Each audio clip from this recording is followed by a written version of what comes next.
Baik, selamat siang semuanya. Kembali lagi ke channel Taman Rumah. Kali ini saya akan jelaskan sedikit tentang tanaman varigata. Mungkin seperti yang teman-teman sering lihat ya. Biasanya itu ada dua jenis tanaman ya. Yang biasa, misalnya ini, namanya yang varigata. Nah ini contoh burlemax ya. Burlemax, saya nggak tahu ejaan yang sebenarnya, tapi biasanya ada yang bilang brekele, ada yang bilang burlemax. Ini ada Philodendron burlemax sama Philodendron burlemax variegata. Nah, sebenarnya variegata itu apa sih dan kenapa bisa variegata? Terus kelebihan dan kekurangannya tanaman variegata itu apa? Ini ada 4 fakta tentang tanaman variegata. Yang pertama adalah tanaman variegata ini terjadi karena mutasi genetik. Karena mutasi genetik inilah kemungkinan terjadinya kecil ya. Jadi misalnya kan kalau kita nonton film-film zombie atau apalah itu kan biasanya terjadi karena mutasi genetik ya. Jadi itu harusnya berlangsung permanen. Dia itu kalau hewan atau manusia itu seperti albino seperti itu. Jadi kan dia kekurangan pigmen atau ini juga kekurangan klorofil di genetiknya. Itu fakta yang pertama adalah tanaman variegata terjadi karena mutasi genetik. Sebenarnya ada teknik-teknik yang membuat klorofil itu lebih tidak terproduksi dengan baik ya. Tapi itu sebenarnya dengan obat-obatan tentu saja.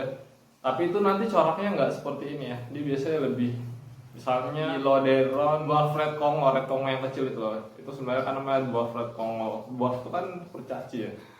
Nah, Philodendron itu kan sering jadi kuping ya. Tapi itu biasanya pakai campuran obat. Jadi nanti pinknya itu kena semuanya gitu. Kalau misalnya misalnya ini burlemax variegata kan dia cuma separuhnya, jadi cuma separuh motifnya aja. Tapi kalau pakai obat-obatan tuh biasanya kejadian kena semuanya. Nah itu yang pertama karena mutasi. Jadi kalau obat-obatan itu sebenarnya nggak variegata.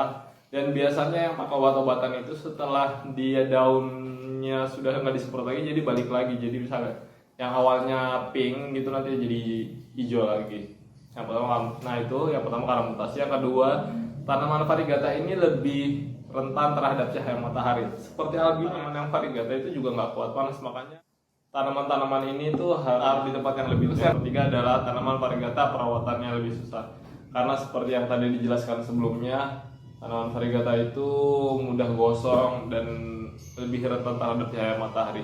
Nah, terus lanjut ke fakta yang keempat, tanaman variegata itu karena lebih gak kuat panas, jadi dia perawatannya agak lebih susah. Dan juga karena motifnya jadi menarik, jadi harganya juga jadi lebih mahal. Nah seperti itu. Jadi biasanya misalnya ini Philodendron burlemax ada harganya kan 15.000 sekarang ya, saya nggak tahu beberapa tahun yang lalu 15.000 sampai 20.000. Sekarang yang ini tuh masih 60.000, 70.000 masih ada yang jual seperti itu.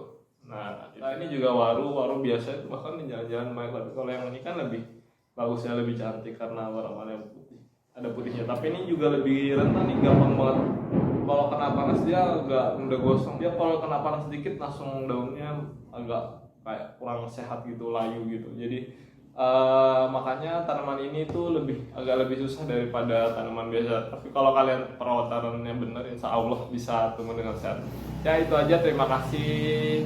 Subscribe channel kami, IG, TikTok. Ya itu aja. Terima kasih. Assalamualaikum warahmatullahi wabarakatuh.